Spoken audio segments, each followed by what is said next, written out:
Okay, Okay. start already. Start already. Yeah. Yeah. 여기 다 적게 엑스워크다. 이 엑스워크 텀은 그 물건을 파는 그 셀러가 자기 공장에서 물건이 나가면서부터 물건에 대한 발생하는 그 제 비용과 모든 책임을 갖다가 자기가 안 지겠다는 얘기예요. 그래서 이 엑스워크의 경우에는 아까 예를 들어 설명한 그 가격으로 본다면은 물건 원가에 해당하는 100원이 이제 셀러와 바이어가 성립한 이제 가격 조건이 되겠죠. 그래서 엑스워크의 경우에는 아까 예를 들면 100원, 그다음에 FOB나 FCA도 110원, 그다음에 CNF나 CIF 같은 경우는 120원 이렇게 되겠죠. 그리고 이제 DDU나 DDT를 해야 된다면 물값이 130원이 되겠죠. 그러니까 파는 사람 입장에서, 파는 사람의 입장에서 물건값을 산정하는데 FOB로 FOB나 FCA로 하게 되면은 제일 먼저 엑스워크로 하게 되면은 가장 판매 가격이 낮은 가격이죠, 그죠? 왜냐면 엑스워크 이외의 모든 부분들을 수완이 다 담당하니까, 바이어가 담당하니까 판매 가격은 100원. 그리고 FOB로 하게 되면은 적어도 공항까지의 운송은 담당하니까 조금 더 가격이 올라가겠죠? 그래서 110원. 그리고 CIF나 CNF는 이건 인천항이나 인천공항이나 부산항까지의 운송 비용을 더 많이 담당하니까, 파는 사람이, 셀러가 더 많이 담당하니까 120원. 그다음에 DD와 DDP는 그것까지뿐만 아니라 도착지인 한국에서의 비용까지도 판매자가 다 부담해야 되니까 물건값이 가장 비싸겠죠. 130원 이렇게 되는 거예요.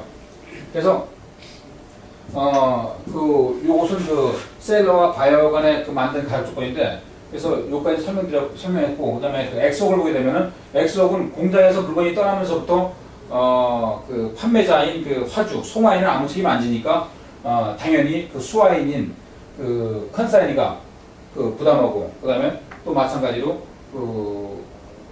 출발지인 오리진 출발지에서의 육상 운송비도 마찬가지로 수화인이 부담하고, 그다음에 당연히 항공에서의 발생하는 모든 도착지에서의 비용도 수화인이 부담하겠죠. 그러면 DDP는 반대로 물건이 수화인이 구매자가 지정한 데까지의 모든 비용을 전부 판매자가 지불하는 거니까, 여기도 프레이트지 항공요금도 송화인이 내야겠고, 그다음에 출발지에서 발생하는 육상 운송 비용도 송화인이 부담해야겠고, 그다음에 도착지에서 비용까지도 마찬가지로 다 송화인이 부담을 하겠죠. 자, 이 페이먼트 텀과 그다음에 트레이드 텀과 페이먼트 컨디션에 대해서 여러분들 또 다른 질문 있으면은. 예. 저 이거 거래 조건이 13개가 있는 걸로 알고 있는데, 그럼 나머지는 안 쓰고 그냥 요 부분만 저희가 13개인데, 그건 여러 가지 만든 조건들인데 그거 다 할 필요는 없어요. 여기도 지금 몇 개야 돼? 하나, 둘, 셋, 넷, 다섯, 여섯, 7개 되거든. 예. 그 외에도 무역청에 보면 쭉 많이 있어요, 그죠? 예. 근데 그런 건 다 할 필요 없어요. 실제 그렇게 거래되는 것은 거의 이것이 전체 거래의 99.5% 이상 거래되니까. 예. 자, 다른 질문 없어요? 없으면은 다음 페이지로 넘어가겠습니다.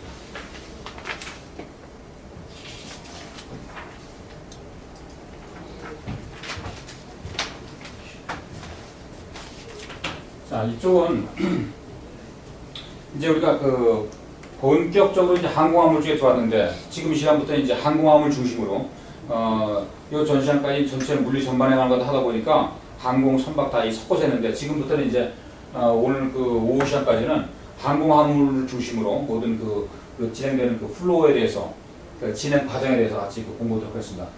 여기는 전체 항공사부터 해서 끝에까지 물류가 진행되는 걸 갖다가 큰 골격을 받기 때문에 중간 포워딩들이 구체적으로 어떠한 신호를 하느냐, 그거는 없어요. 그 내용은 이제 요 끝나고 오후 시간 들어갈 때 그때부터 들어가겠는데, 그래서 항공사로부터 물건이 비행기에서 떠나기 과정까지 그 과정을 어떻게 포워딩과 연관되어 있는가, 그 부분만 주로 설명되어 있습니다.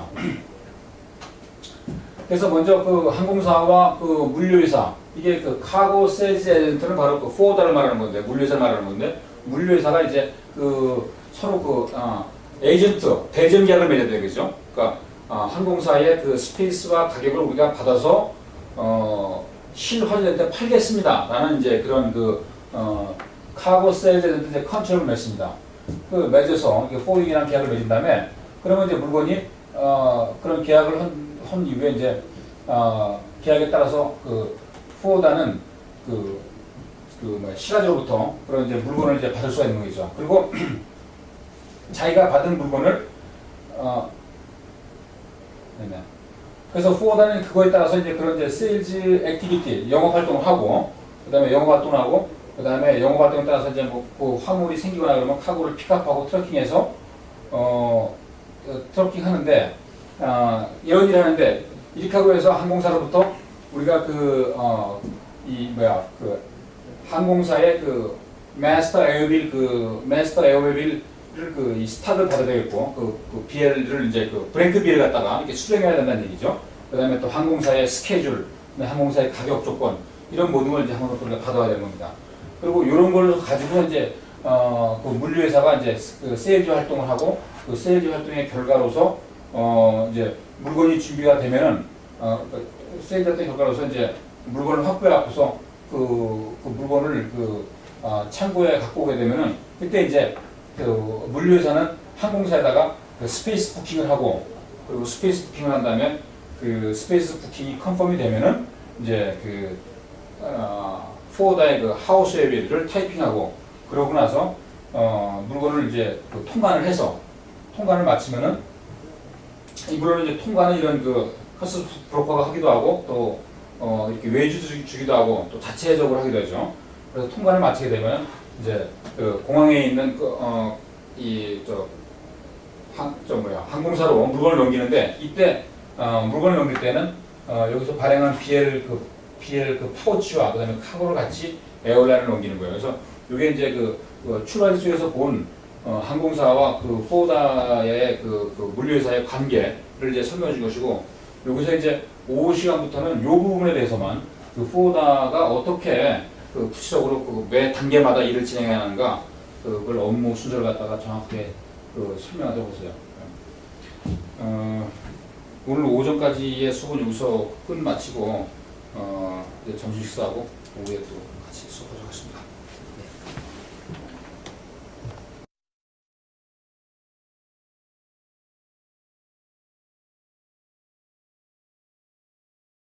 에어 오퍼레이션 매뉴얼 8페이지.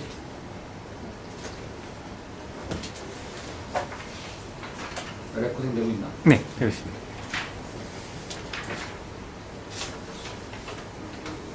자, 8페이지에 보면은 그림이 그 두 개가 있어요, 그죠? 위에가 있고 하나가 아래가 있는데 그 먼저 위에 있는 그림부터 설명할게요. 이거는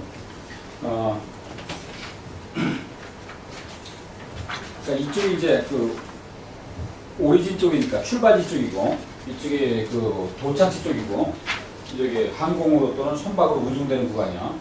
그러니까 공장이 이쪽에 있겠지, 그죠? 공장은 이쪽에 있겠고 그 다음에 운송된 물건을 사용하는 그 엔디전 이쪽에 있겠지. 그래서 우리가 출발지를 갖다가 오리진이라고 하고 도착지를 데스티네이션이라고 말해요.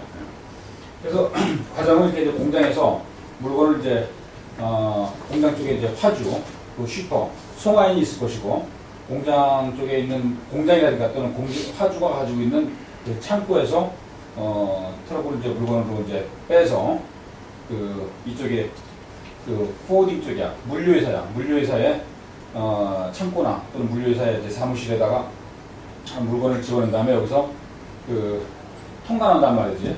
엑스퍼트 커스텀스 수출 통관을 한 다음에 이렇게 이제 항공기로 씌워서 또는 배로 씌워서 이렇게 이제 나가는 거야. 이쪽이 이제 도착지 공항이고 출발지 공항이고 도착지 공항이 되겠지.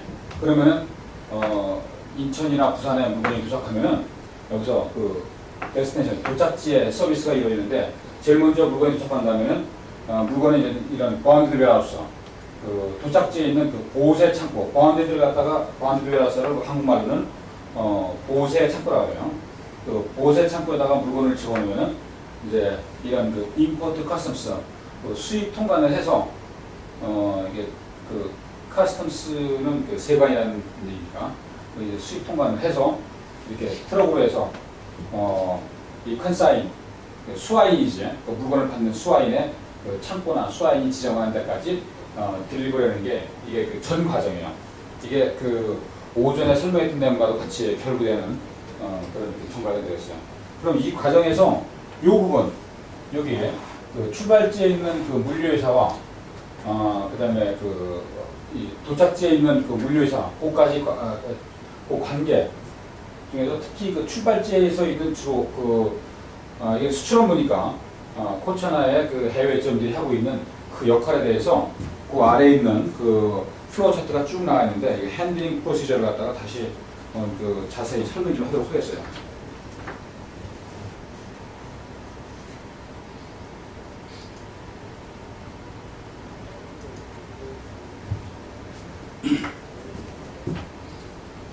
이제 지금 배우는 요 순서에 따라서 뒤에 그 오후 교육이 쭉 시작할 텐데 제일 먼저는 화주가 자기가 이제 그 물건이 준비됐으면 우리 그 물류회사한테 이러한 그 쉬핑 오더를 보내요. 쉬핑 오더.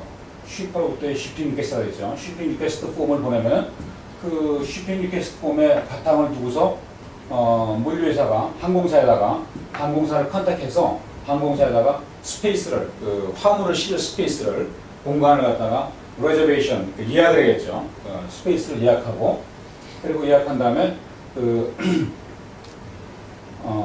물류회사의 그 운송팀 그 트럭을 활용해 갖고서 물건을 이제 카고를 픽업한 다음에 그 카고는 이제 그러면 픽업해서 그 창고에 배달을 하겠죠. 창고에다가 배송을 하겠지. 그래서 그 웨어하우스 쪽으로 그 창고 쪽에 또 이제 물건이 딜리버리 될 것이고 그다음에 창고에서는 그 물건을 갖다 리시빙 할 것이에요.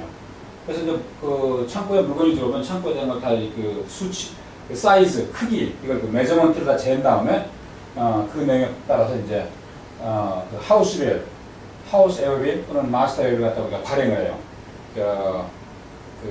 여기서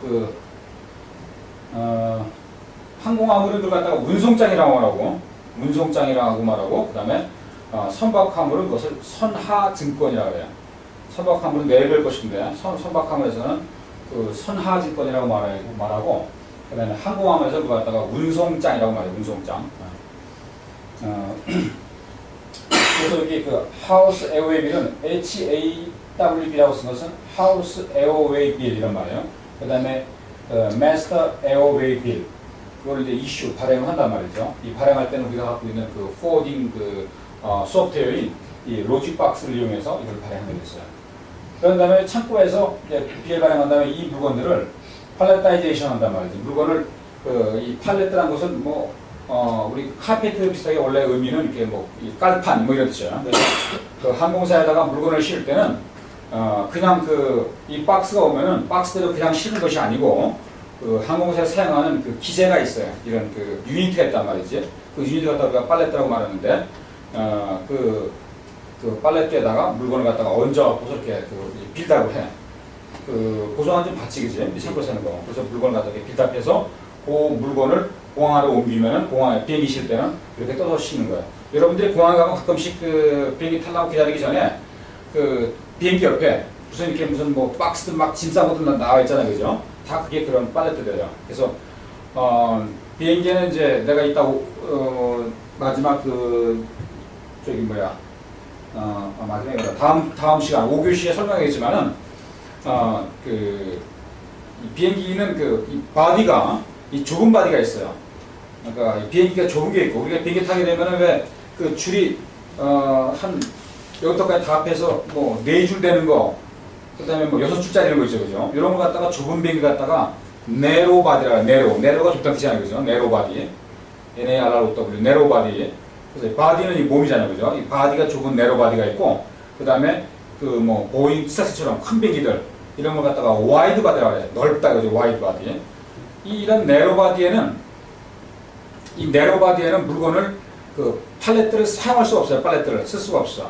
그래서 네로 바디에는 그냥 박스째로 그냥 집어넣어요. 물건 갖다가. 네로 바디에는. 그리고 와이드 바디에는 그 넓은 바디가 되는 그 와이드 바디에는 그런 팔렛들을 사용해서 물건을 집어넣어요. 그래서 그 통상적으로 그 뭐 보잉 사건을 말한다면은 비행기의 그 보잉, 그러니까 여러분 B라고 쓰면 돼. 보잉 그 737, 757 이런 비행기들은 다 내로바디예요. 비행기가 좁아. 그런 것들은 사람도 한 뭐 150명, 다 200명 그 이하로 사람을 싣는 거야.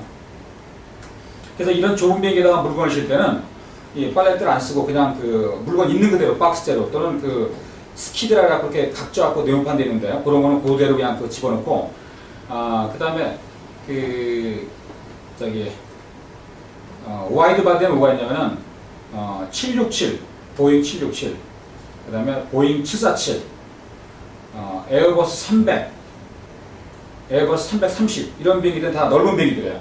그런 넓은 비행기에다 물건을 싣을 때는 이렇게 팔렛에다가 얹어갖고서 물건을 싣는다고 낱개로 싣지 않고 그리고 이렇게 이제 팔렛에다가 물건을 이렇게 쌓아갖고서 이 쌓은 걸 갖다가 통관한 다음에 카수스 포말리티스 통관을 갖다 한 다음에 이 통관 절차를 밟은 다음에 이 물건을 공항에 있는 에어카고 터미널로 그 카고를 딜리버리 하죠. 그럼 딜리버리 하면은 이 딜리버리 동시에 이제 다큐멘트까지 같이 서류까지 우리가 그 발행한 이 BL 있지 않습니까? 그 BL이랑 에어웨빌, 마스터웨빌, 하우스빌, 그다음에 그 조카 목록에 말하는 그 매니페스트 이런 모든 서류를 갖다가 다 이 파우치, 봉투에 집어서 보내는데 그 서류랑 카고랑 같이 공항 터미널로 딜리버리해요. 좀 더 구체적으로 말하면 카고는 공항 내에 있지만 공항에 있는 그 카고 터미널로 딜리버리하고 그다음에 다큐멘트는 그 항공사로 딜리버리해요. 왜냐하면 항공사도 자기네가 직접 터미널을 운영하는 항공사가 있지만 대부분 다 공용 터미널을 쓰거든. 그래서 그런 경우에 그 카고는 그 공용 터미널로 딜리버리하고 그 다음에 다큐멘트 서류들은 선적 서류죠. 선적 서류는 항공사로 바로 다 딜리버리를 해요. 그리고 이제 물건을 갖다가 이제 그 비행기 안에다가 로딩하는 거지. 그 물건을 탑재하는 거예요. 탑재하게 되면 이제 그럼 비행기 떠나는 거지.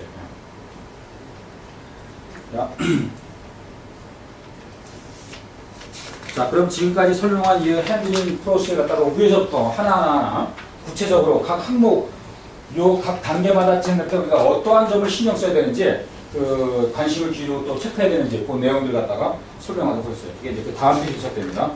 다음 페이지, 8페이지 되겠습니다.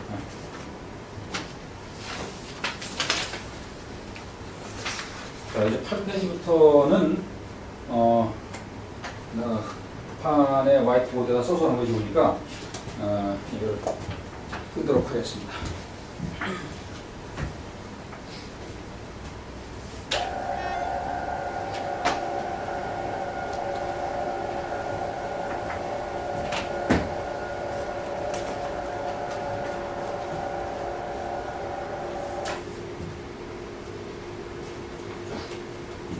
여기 8페이지 보면 아까 그 처음에 있던 그 쉬핑 리퀘스트예요. 파주가 우리한테 보내는 이러이러한 카고가 준비됐다고 보내는 쉬핑 리퀘스트야.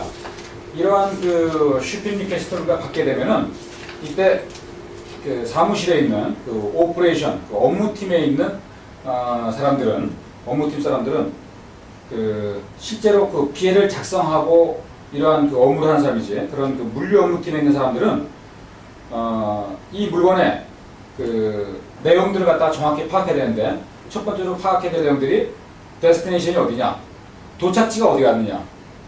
도착지를 알아야지 우리가 글로 스페이스 갖다 부킹할 거 아니겠어요, 그죠? 스페이스를 항공사에다가 리저베이션 예약을 할 거니까 그 도착지가 어디냐. 그다음에 커머디티, 상품이 어떤 상품이냐.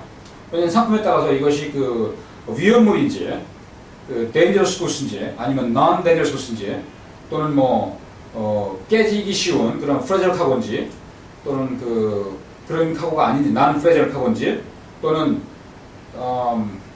이게 뭐 금처럼 그런 그 하이밸류 카고인지, 또는 하이밸류가 아닌 건지, 이런 모든 걸 다 파악해. 그다음에 또 생동물이라 그러죠. 그 고기라든가 물고기라든가 또는 뭐 그 생화, 여러분 꽃 있죠. 꽃도 그 동남아에서 지금 한국으로 많이 수입되잖아요, 그죠? 이런 꽃인가? 왜냐면 이런 꽃 같은 것들은 오랫동안 놔두면 꽃이 상할 거 아니겠어요, 그죠? 그래서 물건에 따라 다 핸들링하는 것이 틀리니까 우리가 핸들링하는 절차라든가 그 다음에 핸들링 그 주의사항이 틀리기 때문에 그 물건이 어떤 물건인가, 그 다음에 웨이트, 무게가 얼마큼 나가는가, 이 웨이트를 알아야지 또 그 웨이트에 맞게 우리가 스페이스 갖다 붙여놓을 거 아니었어요? 그러니까 웨이트가 얼마큼 나가는가. 그 다음에 메저먼트는 이 부피를 말하는 건데 무게는 뭐 그 100kg인데 이 부피는 무게는 100kg인데 부피는 OCBM 또는 부피는 CBM이나 또는 큐빅피트 말하는데 뭐 200큐비터 나온 경우도 있고, 그 다음에 무게는 반대로 1000kg인데도 똑같이 OCBM밖에 안 되는 그런 카고도 있으니까, 예, 그렇게 이제 부피는 얼마 안 나가는데 얼마 안 되는데 무게가 많이 나가는 카고, 이런 카고를 영어로 우리가 하이 덴시티 카고라고 해요. 하이 덴시티 카고, 하이 덴시티, DENSITY, 하이 덴시티 카고. 그리고 반대로 무게는 얼마 안 되는데 부피가 엄청 큰 거 있죠. 그런 것을 하이 볼륨 카고라고 해요. 하이 볼륨, VOLUM이죠. 하이 볼륨 카고. 예를 들어서 소음 같은 거는 말이죠. 소음은 무게가 얼마 안 나가잖아요, 그죠? 소음은 무게가 얼마 안 나가는데 부피가 많이 나간단 말이에요. 이런 카고는 하이 볼륨 카고고, 쇳덩어리 같은 거, 이런 거는 부피는 얼마 안 나가는데 무게가 엄청 많이 난단 말이죠. 이런 것은 하이 덴시티 카고라고 해요. 그래서 오늘 6교시 때 설명했지만, 가야선 때 설명했지만은 이 하이 덴시티 카고와 하이 볼륨 카고를 가장 잘 적당하게 이 조합해서 물건을 실 때가 프라핏이 가장 많이 나는 거예요. 그 다음에 카툰 박스가 몇 개냐? 이게 이 물건이 카툰 박스로 되어 있냐, 또는 여기 또 하나 빼먹었네. 포장 상태를 봐야 되는데, 패킹 컨디션을 봐야 되는데, 이것이 낱개의 박스로 되어 있느냐, 카툰 박스로 낱개 되어 있냐, 아니면은 이 소위 우리는 스키드 카고로 하는데, SKID 스키드 카고로 하는데, 이러한 나무로 된 판 맞죠? 물건 옮기다 보면, 그죠? 이런 나무판에다가 이렇게 물건을 쌓아 올려서 아주 운반하기 쉽게 만든 그런 나무 팔레트 위에다가 쌓아 올린 스키드 카고냐, 아니면 그냥 카툰 박스에 있는 카고냐, 이걸 또 우리가 또 확인해야 돼요. 그 다음에 물건에 대한 화물에 대한 내용들을 이제 파악이 됐으면, 그 다음으로는 누가 통관할 것이냐, 커스텀 클리어런스를 누가 할 것이냐, 이걸 또 우리가 다 화조연 때 물어봐. 이런 사항들은 우리가 화조연 때 화조연 때 화주로부터 쉬핑 리퀘스트를 받은 이후에 다 우리가 확인해야 될 사항들이에요. 그런 사항들이 아까 말한 그런 도착지, 그 다음에 상품의 종류, 그 다음에 무게, 그 다음에 메저먼트 부피, 그 다음에 포장 상태, 그 다음에 몇 카튼이냐, 그러니까 몇 박스냐, 또는 스킬가 몇 개냐, 이런 내용과 더불어서 누가 통과할 것이냐, 이거 다 물어봐야 된다고요. 왜냐면은 홍콩, 아까 오전에 말한 것처럼 홍콩이나 싱가포르는 자유무역지대이기 때문에 여기는 통관이 필요 없다 그래서, 그죠? 통관이 필요 없는데, 특히 홍콩은 자유무역 때문에 통관이 필요 없는데, 한국이나 일본이나 미국 이런 데 다 통관이 필요했다 그래서, 그죠? 통관이 필요한 데는 반드시 통관사들이 통관을 해야 되는데, 그 통관사를 화주가 바로 스스로 자기네가 이렇게 준비해서 계약된 통관사로 하여금 통관하게 할 것인지, 아니면은 자기네가 계약된 통관사가 없으니까 우리 코어천에 같은 물류사에다가 맡겨서 통관할 것인지, 이걸 정해야 되거든요. 그래서 누가 통관할 것인가를 우리가 알아야 되겠고, 그 다음에 물건은 지금 창고나 공장에 있는 그 물건을 공항까지 또는 포딩 회사의 창고까지 누가 픽업할 것이냐, 그걸 우리가 픽업할 것이냐, 아니면 스스로 자기네가 셀프 딜리버리 할 것인가, 이것도 우리가 마찬가지로 체크해야 될 사항이고, 그 다음에 이 물건이 의류처럼 말이죠. 여러분, 의류는 쿼터 품목이 돼 있지 않습니까? 미국으로 나갈 때, 물론 한국 갈 때는 안 그러지만은, 뭐 그런 유사한 것으로서 라이센스가 필요한가, 엑스포트 수출하는데 특별한 라이센스가 있어야 되는가, 요걸 또 확인해야 되겠고, 그 다음에 만약에 그러한 이 물건 수출할 때에 CO라 그러죠. Certificate of Origin이 필요하다면은 CO가 필요한가 안 필요한가, 이것도 물론 우리가 또 확인해야 될 사항이고, 그 다음에 그 다음에 가장 중요한 거는 누가 돈을 부담하느냐는 얘기죠. 아까 우리 오전에 많이 설명했던 얘기지만은 이거 FOB 차지, 그 출발지에서 육상 운송 비용인 출발지 육상 운송 비용인 이 FOB 차지를 누가 낼 것이냐, 또는 이 물건이 CIF로 가느냐, 또는 DDU냐, DDP냐 이런 그 텀을 반드시 체크해야 돼요, 그죠? 그래야 그거에 따라서 이 그 FOB냐, 또는 FCA냐, CIF냐, CNF냐, DD냐, DDP냐, 또는 뭐 XOB냐 이거에 따라 돈 내는 사람이 달리니까 아까 오전에 본 것처럼. 그렇기 때문에 누가 그 이런 그 육상 운송 비용, FOB 비용에 해당하는 비용, 또는 여기는 대표적으로 FOB에 나왔는데 또는 CIF, CNF 그런 걸 누가 내느냐. 또 마찬가지로 에어프레이트, 항공요금은 누가 내느냐. 이것도 마찬가지로 체크해야 될 사항이고, 그 다음에 로더빌리티, 이 물건이 실릴 수가 있는가 없는가. 이를테면은 지금 아까 말한 그 네로바디에 그 우리가 거기 여기서 지금 물건을 갖다가 홍콩에서 중국에 있는 뭐 작은 도시, 저 내륙에 있는 뭐 작은 도시 청도나 이쪽으로 보냈는데 그 성도죠, 사천사 성도 같은 데로 작은 데로 보냈는데 글로 가는 비행기 중에서 다 그 비행기가 네로바디야, 작은 비행기밖에 없어. 근데 물건이 엄청 큰 물건이 들어왔어요. 하나에 막 500kg 넘는 큰 카고가 들어왔어. 그럼 이런 카고는 못 실는단 말이지. 예.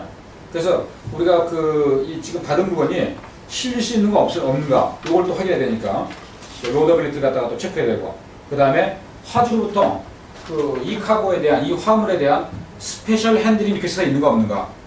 화주가 이 물건에는 꼭 어떤 웨이브를 붙여야 그 다음에 또 그 자기네 회사 그 표시하는 그 라벨을 갖다가 어떻게 붙여달라든가 이런 거 같은 것들, 그 다음에 핸들링 할 때 어떤 걸 주의해달라고 그런 요청이 있는지 그걸 반드시 확인해야 돼요. 그래서 shipping 리퀘스트 받을 때는 그 shipping 리퀘스트 받은 다음에 화주와 우리가 아래와 같은 여기 쭉 나열된 그런 다양한 내용들을 확인해야 되는 거예요. 그리고 일단 화주들이 이러한 그러니까 송화인들이 shipping 리퀘스트를 보낼 때는 그 회사에서 이러한 사용하는 기존 그 폼들이 있어요. 물론 그 지역마다 약간 차이가 있기 때문에 이러한 폼을 사용하는 나라가 있고 사용하지 않는 나라가 있어요. 대부분의 나라에서 이런 폼들 사용하고 있어. 코리아나 싱가포르도 이런 폼을 사용하고 있고, 그 다음에 홍콩도 마찬가지고. 근데 물론 이런 걸 사용 안 하고 이런 거 대신에 이 내용들이 지금 여기 있는 아래에 있는 것이 shipping request 폼인데, 이 shipping request의 이 폼대로 폼을 사용하지 않고 그냥 패킹 리스트를 사용하는 경우도 있어요. 왜냐면 패킹 리스트에 들어가 있는 내용들이, 여러분 물건을 수출입할 때는 반드시 물건을 보낼 때 오다가 패킹 리스트랑 커머셜 인보이스를 만들어 보내는 거 알고 있죠. 근데 이 패킹 리스트의 내용이 대부분 다 들어있거든.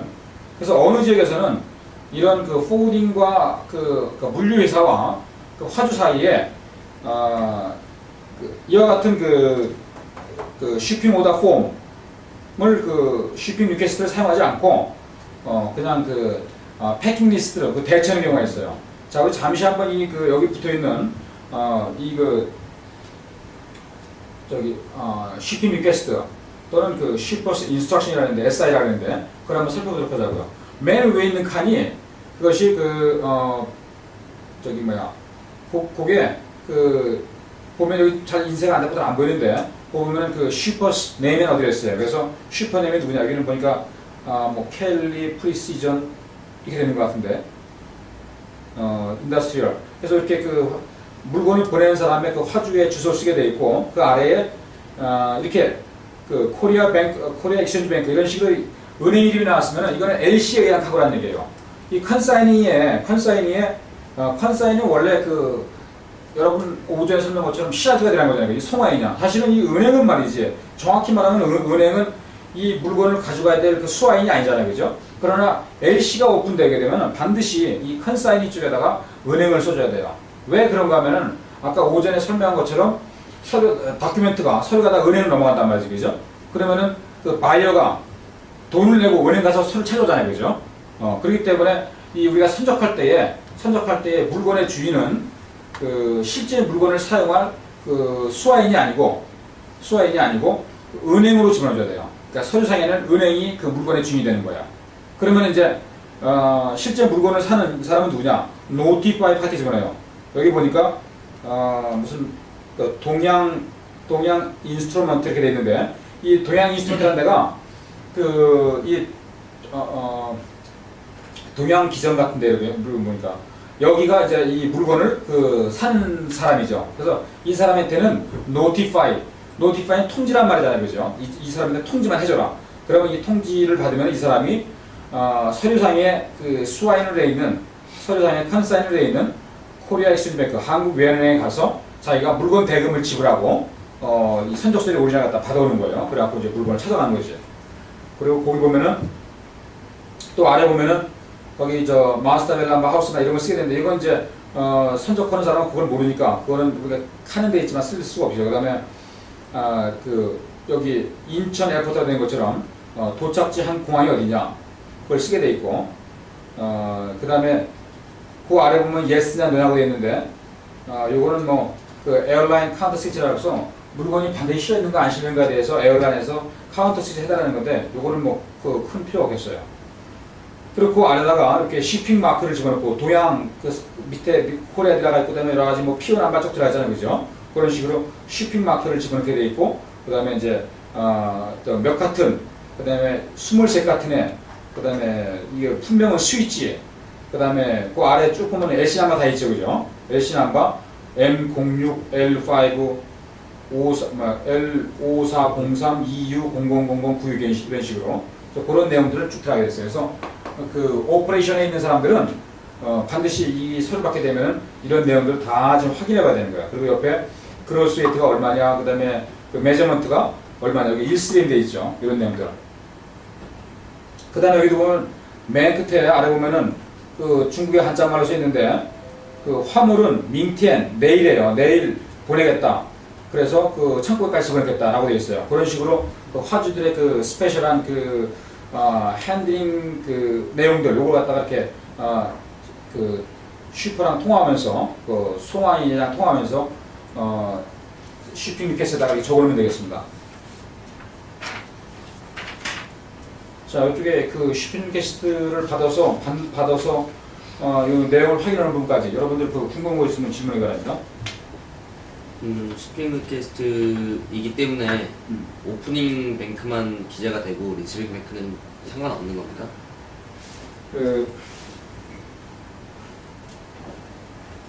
리시빙 뱅크는 여기다가 기재가 될 여지가 없지. 예. 왜냐면은 리시빙 뱅크는 BL상에 표시가 되는 경우가 없어요. 왜냐면 리시빙 뱅크는 일단 표시할 칼럼도 없거니와 표시할 왜 칼럼이 없느냐? 표시할 필요가 없으니까. 왜냐면 선적이 다 된 다음에 이 선적서를 가지고서 슈퍼가 되는 여기 칠리 프리시전이 은행에 가서 내고는 거잖아요, 그죠? 그러니까 이거는 이 BL은 물건을 선적한 것에 대한 증명으로 필요한 거니까 거기에다가 이 돈 내줄 사람인 오리진 쪽에서 돈을 내줄 사람인 LC 리시빙 뱅크의 이름이 명시될 필요는 없죠. 그러니까. 왜냐면 여기서 가장 중요한 내용은 첫 번째 칼럼에 있는 슈퍼, 그 다음에 두 번째 칼럼에 있는 컨사인이, 세 번째 칼럼에 있는 노티파이 요거예요. 그죠? 예. 근데 이 물건은 이것이 만약에 LC가 아니라면 아까 설명한 것처럼 LC가 아니라 그러면은 컨사인이란에다가 한국 외환은행이 들어가 있으면 안 되는 거죠, 그죠? 원래 컨사인이란에다가 동양 인스트루먼트라는 회사 이름이 컨사인이란에 들어가 있어야 되는 건데 이거는 LC가 되어 있기 때문에 LC 오픈되어 있는 LC 조건으로 거래되는 거기 때문에 컨사인에다가 은행을 집어넣는 거예요. 또 다른 질문. 그로스 웨이트하고 무게를 표시하기로 돼 있잖아요. 근데 NW 네토 웨이트인가요? NW는 네트 웨이트. 그 다음 위에 있는 GW는 그로스 웨이트. 넷 웨이트를 꼭 명기를 해야 되나요? 꼭 명기할 필요 없어요. 여기서는 그로스 웨이트만 명기하면 돼요. 네트 웨이트는 물건만의 순무게고, 그 다음에 그로스 웨이트는 박스까지 다 포함한 무게란 말이죠. 근데 그건 반드시 명기할 필요 없어요. 우리가 BL을 타이핑할 때도 BL 찍을 때도 이렇게 화주가 만들어 온다 할지라도 우리는 네트 웨이트는 명기할 필요가 없어요. 그로스 웨이트만 명기하면 돼요. 근데 같이 명기를 주죠. 같이 명기해주면. 또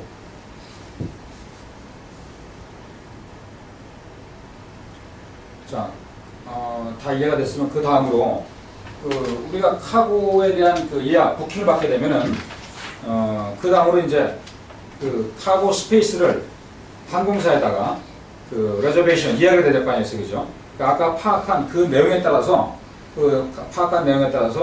그 오퍼레이션 그 직원이 그 물류 업무팀 직원이 그 항공사를 컨택을 해서 항공사한테 우리가 이러이러한 물건이 있기 때문에 지금 내일 비행기 또는 모레 비행기 어느 그 비행기 그 편수에다가 이러이러한 하고 갔다가 부킹하겠다고 예약을 집어넣어야 돼요. 그래서 예약이 컨펌이 떨어져야지만 우리가 그 물건을 실어서 보낼 수 있는 거니까.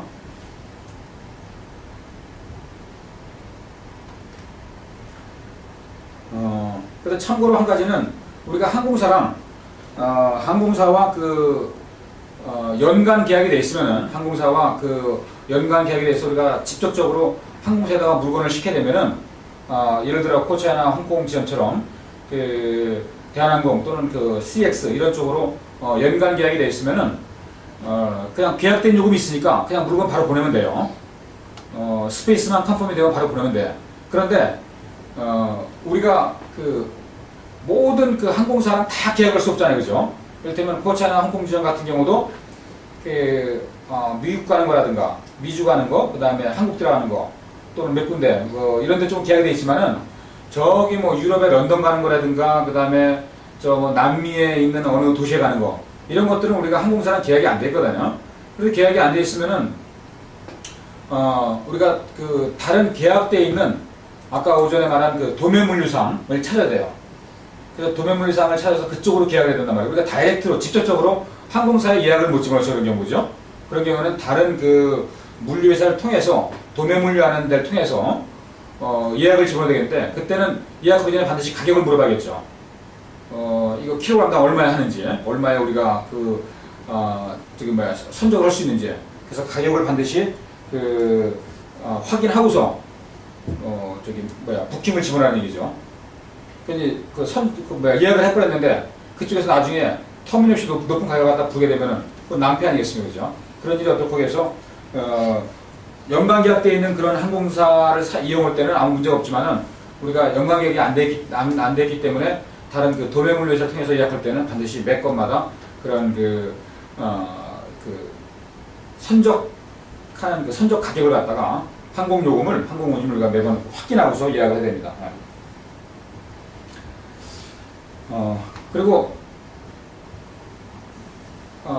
이제 스페이스 예약이 됐으면은 항공사에 이제 항공사의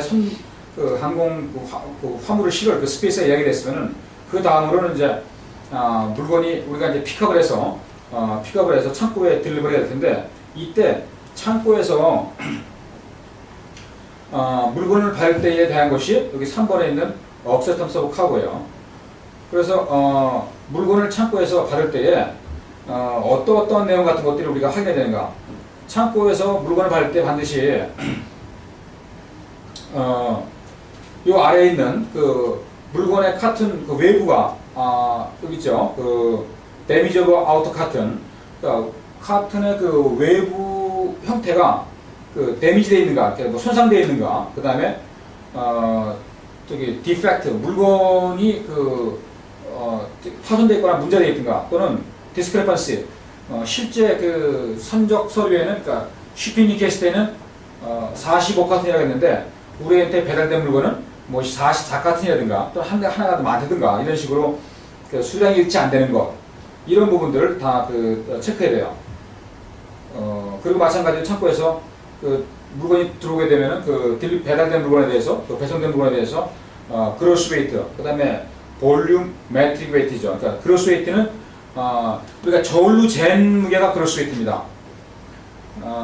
물건이 배달됐을 때 도착된 물건을 갖다가 저울에다 올려놓고서 실제 저울로 웨잉을 하거든요. 여러분들이 모레 이제 홍콩 지점에 가서 현장 견학할 때 다 그걸 보게 될 텐데 그렇게 저울로 재는 것을 그로스 웨이트라고 해요. 그리고 볼륨 매트릭 웨이트는 저울로 재는 게 아니라 이 물건을 갖다가 자로 재는 거예요.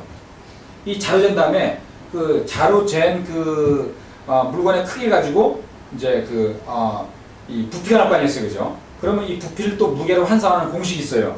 그것도 이따가 5교시 때 배울 텐데 그래서 그렇게 해서 그 볼륨, 그 부피를 갖다가 무게로 환산한 그 최적 중량이라 그러죠, 그죠? 부피를 갖다가 무게로 환산한 최적 중량과 그 다음에 그냥 그 저울로 잰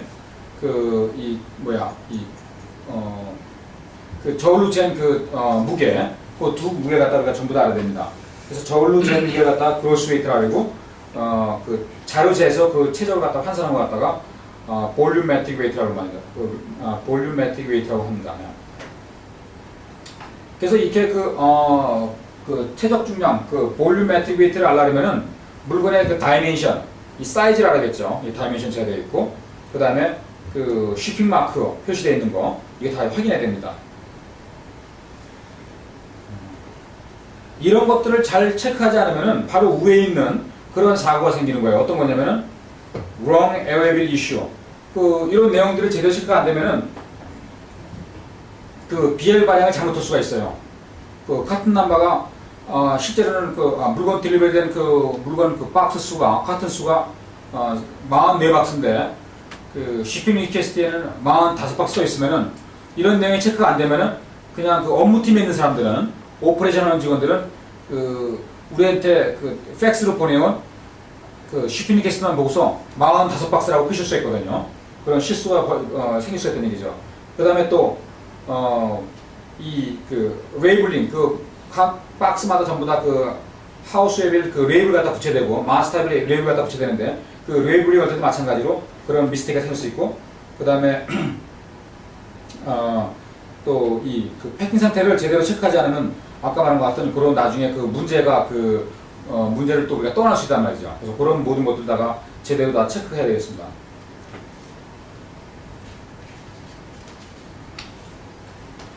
자, 여기까지 궁금한 사항.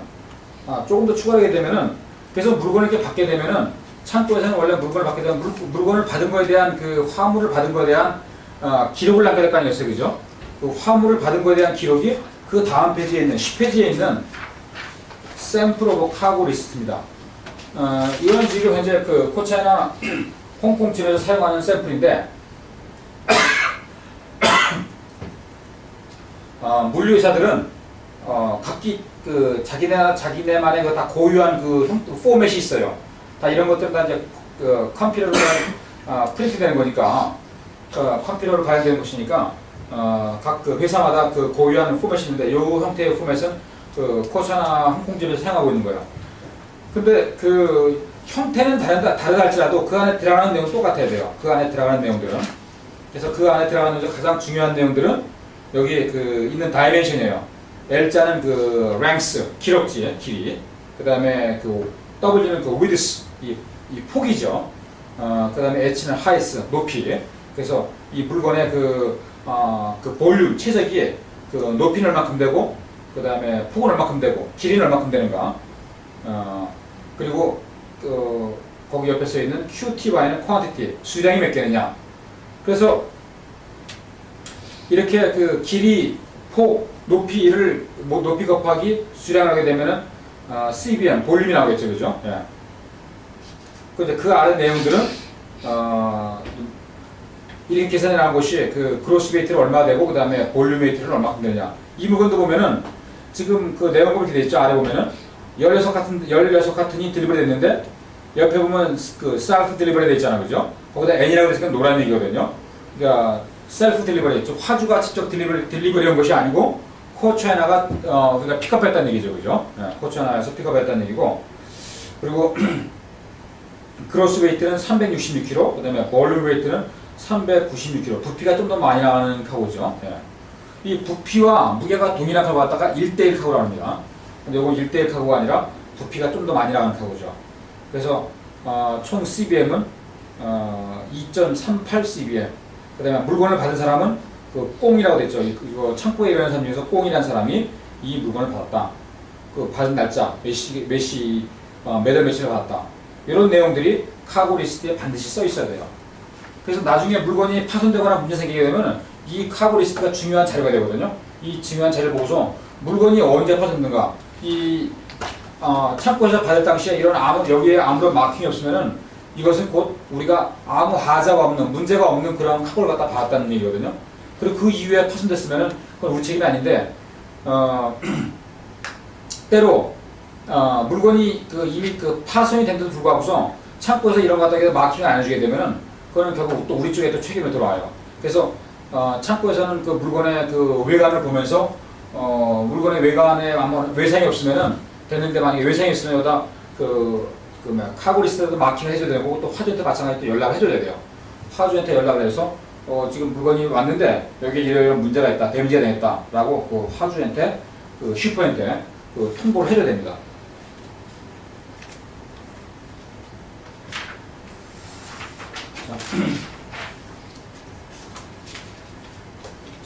그 다음 페이지로 했습니다. 그 다음 페이지 11페이지 하우스 에어빌, 그 다음에 마스터 에어빌 이슈. 5대 잠깐 설명했지만은 하우스 에어빌은 이 새끼 비엘이라고 쓰죠. 새끼 비엘이고 그 다음에 마스터 에어빌은 그 어미 비엘이라고 했어요. 항공사와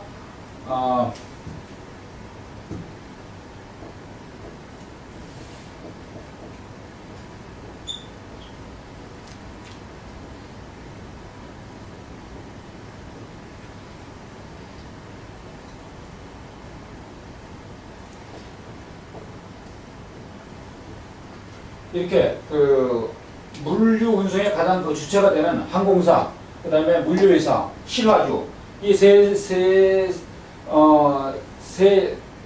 당사자를 두고 볼 때에 이 항공사랑 물류회사 사이에서 그 거래되는 비를 갖다가 마스터라고 해요. 마스터 에어빌이요.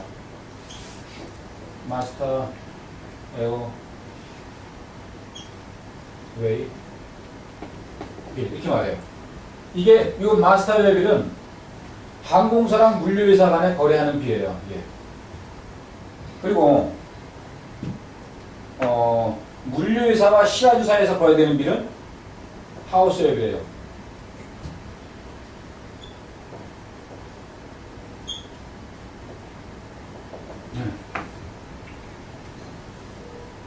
여러분들이 그래 보시면 돼요. 그 항공사와 물류회사 사이에서 거래되는 비는 마스터 에어빌이고, 그 다음에 그 물류회사와 실화주 사이에서 거래되는 비는 하우스 에어빌이다 라고 알고 있으면 되겠습니다. 그래서 여기서 이제 그 우리 오퍼레이션 그 업무팀에서 물류 업무팀에서 이런 그 물건을 받은 다음에 이 그 하우스 에어빌을 발행하는데, 통상적으로 이론상으로 말하면은 사실은 이 마스터 에어빌은 항공사에서 발행해야 되는 거예요. 근데 항공사에서 매번 그 물건이 올 때마다 타이핑처럼 늦잖아요, 그죠? 그러다 보니까 항공사랑 우리가 이어라운드 1년 연간 계약을 맺게 되면은 항공사에서 이만큼 그 브랭크 폼을 줘요, 다. BL 그 브랭크 아무것도 안 써 있는 공비엘이라 그러나 그 BL을 줍니다. 그래서 그 실제 그 마스터 웹을 타이핑하는 사람은 다 물리에서 타이핑하죠.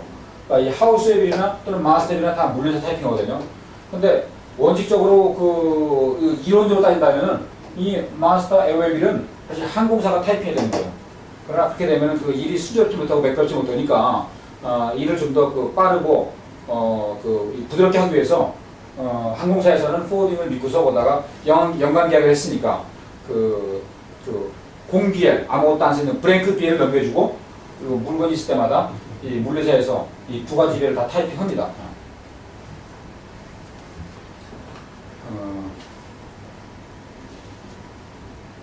그래서 맨 위에 써 있는 것처럼 이거 마스터 웨빌 basically belongs to airline. 이거는 그 기본적으로 이 마스터 웨빌은 항공사가 가지고 있는 비엘이에요. 예. 그래서 요 비엘은 이론적으로 말한다면은 그 물류회사가 카고를 넘기는 것에 대한, 항공사로 카고를 넘기는 것에 대한 그 반대로 서로 익스체인지하는 거죠. 우리가 물건을 주게 되면은 물건을 주고받다는 어떤 영수증이 있을 있어, 그죠? 그래서 이 마스터 웨빌은 또 하나의 의미로서는 그 영수증 역할을 하는 거죠. 그래서 물류회사가 물건을 넘기면은 그 물건을 넘긴 거에 대한 그 반대급부로 그 항공사가 물류회사한테 주는 것은 바로 이 마스터 웨빌이죠. 요 부분은 이론적인 부분이고, 실제 우리가 적용하는 부분에서는 조금 더 일의 펜스를 위해서 아까 말한 것처럼 그 브레이크 비엘 갖다가 전부 다 넘긴다 했습니다. 예. 그 다음에 하우스 웨빌은 이거는 여기 있는 것처럼 하우스 웨빌 belongs to forwarder. 이거는 그 물류회사가 갖고 있는 물류회사의 이 중요 그 선적 문건입니다. 그래서 실화주가 물류회사 쪽으로 화물을 넘기면은 그 화물을 넘긴 거에 대한 그 리시트 형식으로 물건을 받은 거에 대한 그런 확인서로서 우리가 그 하우스앱을 갖다가 발행해 주는 거죠. 그리고 나중에 이 발행된 하우스앱에는 이제 그 파우치를 통하든지 어떠한 형식을 통하든지 한국 쪽에 있는 이 코차나의 그 대리점, 코차나 에이전트 쪽으로 딜리버리 되겠죠, 그죠? 아니라 그거는 카피본이하고 원본되어 있는 빌은 그 시라주가 갖고 가겠죠. 홍콩이나든가 일본에 있는 시라주가 이제 그 코차나 홍콩 또는 코차나 재팬에다가 물건을 싣은 다음에 이 원본 비를 갖다 가져가는데 자기네가 받은 비를 이제 그 은행을 통해서든지 뭘 통해서든지 한국 쪽에 있는 그 바이어 쪽으로 넘어가게 되면 바이어들은 그것을 가지고 코차나 한국 대리점에 가서 파트너에 가서 그 서로 바꾸는 거죠, 그죠? 이때 코차나 홍콩에서 또는 코차나 재팬에서 발행한 이 비를 가지고 그 비를 가지고 이제 바이어가 구매인이 그 코차나의 한국 대리점에 가면은 그 비를 갖다가 다시 수령한 대신에 물건을 내주는 거죠. 그건 아침에 다 설명한 내용이니까 여러분 다 알 줄 압니다. 그리고 기본적으로 이 하우스웨빌은 이 비를 타이핑하는 데는 여기 잠깐 우리가 하우스웨빌 한번 볼까요? 네. 자, 여기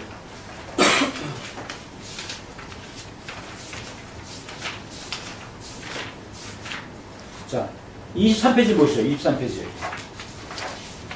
23페이지. 자, 23페이지에 있는 이 비엘이 이게 하우스웨빌이에요. 아까 했던 쉬핑 뉴캐스트의 바탕을 두고 타이핑 친 하우스웨빌인데 이 하우스웨빌은 우리가 하우스웨빌을 갖다 발행할 때는 하우스웨빌에 있는 모든 내용들은 아까 화주가 보낸 그 쉬핑 리퀘스트 그거에 바탕을 두고 타이핑해야 됩니다. 그거에 바탕을 두고 그 내용이 근간이 돼서 그러니까 그 화주가 슈퍼가 잘못된 그 쉬핑 리퀘스트 또는 그 슈퍼스 인스트럭션 그 SI를 보내거나 SR을 보내게 되면은 그 잘못된 걸 가지고서 우리가 잘못된 BL을 발행했을 때는 우리는 책임했겠죠, 그죠? 그런데 화주가 보낸 내용과 다르게 우리가 BL 타이핑하게 되면 그래서 우리 코차나 책임되겠죠. 그래서 이 BL 발행은 우리가 임의적으로 한 것이 아니라 화주가 보내온 그 내용 가지고 그 내용에 맞게 우리가 BL을 발행한다는 겁니다.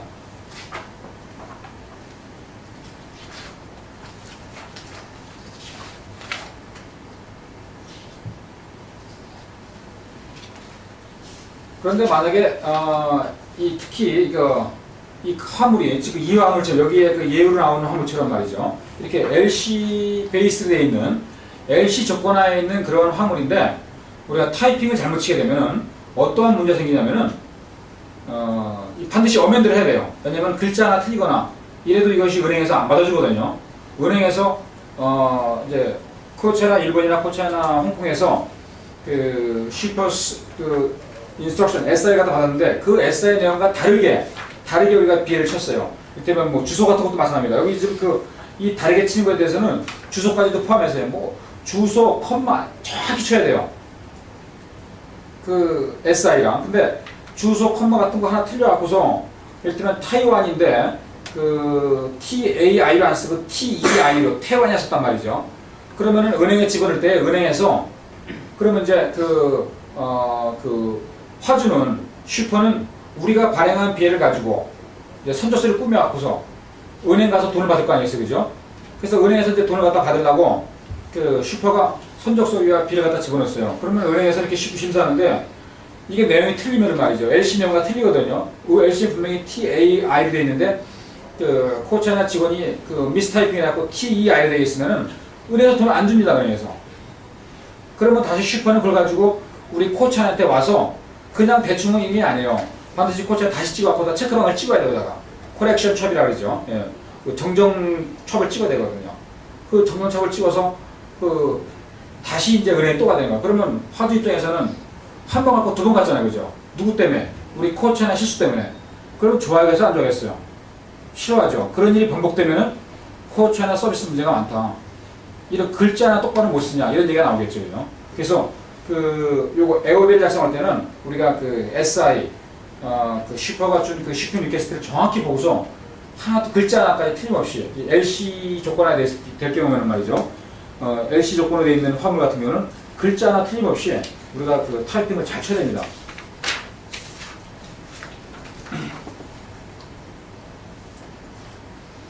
그 내용이 이제 뒤에 있는 내용이에요. 자, 뒤에 보면은 typing mistake is not allowed in case of else-based human. wrong typing is not acceptable to the else negotiation and it must be amended 이렇게 됐어요. 타이핑 잘못이면 반드시 내고를 해야 됩니다. 다시 어멘드를 해야 됩니다.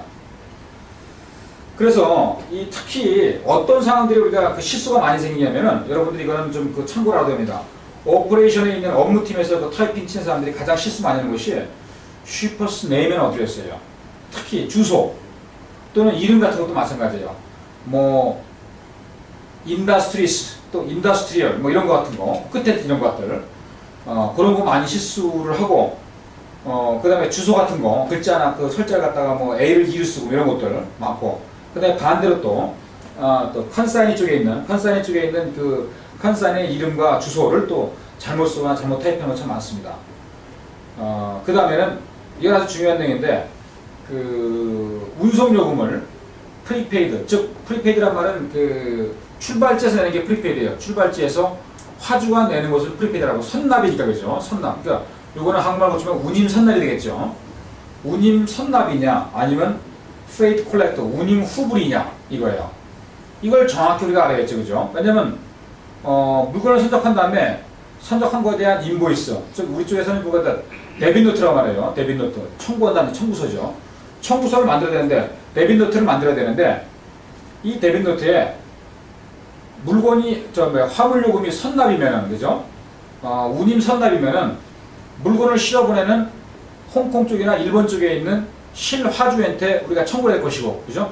물건 후불이면은 도착지에 있는 바이어한테 할 것이니까 근데 우리가 여기서 한국에 있는 그 바이어한테 청구할 수 없으니까 어디로 청구해요? 서울에 있는 에이전트 청구한단 말이죠. 그죠? 서울에 있는 에이전트 청구해서 서울에 있는 에이전트로 하여금 그 대신 요금을 받아주도록 이렇게 요청하는데 그때 그 서울에 있는 그 에이전트 쪽으로 청구서를 보내기 위해서는 이것이 그 운임이 선납인가 아니면 후불인가를 분명히 체크해야 됩니다. 그 다음에 또 도착지 공항이 어딘가 이런 것도 잘 체크해야 됩니다. 가끔씩 그 한 예로 보여주면은 그 어클랜드라는 도시가 있어요. 그죠? 어클랜드가 그 두 군데가 있습니다. 철자는 틀린데, 그죠? 철자는 틀린데 발음은 똑같으죠. 미국에 있는 어클랜드가 있고, OAK로 시작되는 어클랜드가 있고, 그 다음에 뉴질랜드도 있어요. 그죠? AUK로 시작되는 어클랜드가 있어요. 그죠? 이거를 그 선적 같은 걸 때에, 화물 선적, 특히 선박 같은 걸 때에, 지금 혼동이 돼갖고서, 뉴질랜드는 어클랜드로 보내다 하고 왔다가, 미국에 있는 어클랜드로 보내고, 미국의 어클랜드 보낼 것 같다가 뉴질랜드에 있는 데 보내는 경우가 있어요. 그래서 이런 그 선적항에 대한 것, 그 다음에 그 도착지 공항에 대한 것 갖다 분명히 잘 체크해야 됩니다.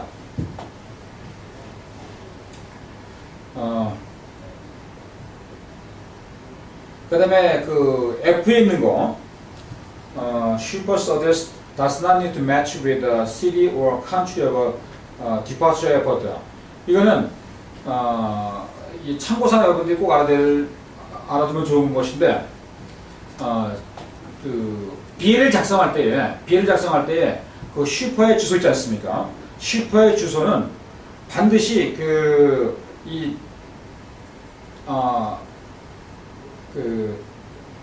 출발지 공항과 일치할 필요가 있다는 얘기죠. 이때면은 무슨 말인가 하면은 지금 그 물건은 홍콩에서 선적이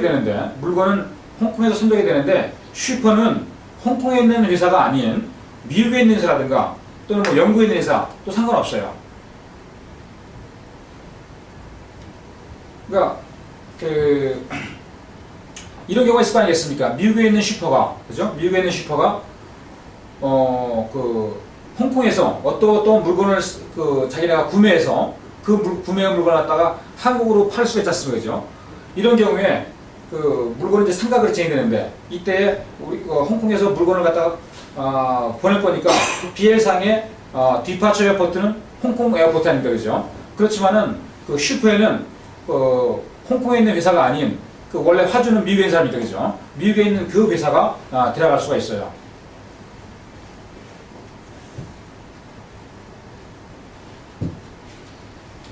그리고 이제 G번에 있는 거, 그 웨이트는 이렇게 세 가지 웨이트가 있는데, 그로스 웨이트, 볼륨 웨이트, 차저블 웨이트 이렇게 세 가지가 있는데, 이 내용들은 이따 보면 다시 한번 설명했지만 지금 간략하게 한번 설명드리겠어요. 이따 자세한 내용들은 그 항공요금의 가격 산정 시에 다시 한번 설명드리니까 지금은 간단하게 설명해 드리면, 그 그로스 웨이트라는 것은 여기 있는 것처럼 actual weight measured by balance예요. 밸런스는 그 저울이란 말이잖아요, 그죠? 저울로 잰 실제 무게, 이게 그로스 웨이트고, 볼륨 웨이트는 the weight converted from the volume dimension. 그러니까 이 자로 잰 디멘션, 이 사이즈를 공식에 의해서 무게로 컨버트 환산할 뻔인 거죠. 그것이 그 볼륨 웨이트고, 차저블 웨이트는 우리가 차저블 웨이트는 여기 항공사가 물류회사한테 차지하는 거, 그 다음에 물류회사가 실화적에 차지하는 거, 이게 차저블 웨이트인데, 이 차저블 웨이트는 중요한 포인트는 뭐냐면은 그로스 웨이트나 볼륨 웨이트 중에서 큰 걸로 청구한다는 얘기입니다. 큰 걸로요. 아까 같은 카고, 여기 지금 예로 나와 있는 카고 같은 아까 봤지만 우리가 그로스 웨이트는 360kg 아니에요, 그죠? 그 다음에 볼륨 웨이트는 390kg였단 말이야. 그런 경우에 그 항공사도 마찬가지로 물류회사 청구할 때에 큰 볼륨 웨이트 그거 가지고 청구해요. 마찬가지로 물류회사도 실화주한테 둘 중 안에 큰 볼륨 웨이트하고 청구 들어갑니다. 반대로 똑같은 물건인데 그로스 웨이트가 더 크고 무게가 더 많이 나가고 중량이 더 많이 나가고 그 다음에 부피가 작게 나가지 않습니까? 부피 무게, 최적 중량이 작게 나가면은 더 많이 나가는 무게 중량, 중량 가지고서 물류회사 청구하고, 마찬가지로 물류회사도 그 무게 가지고서 실화적에 청구합니다. 자, 여기까지 질문사항이 있으면 질문해요. 그러면 만약에 옷 같은 경우에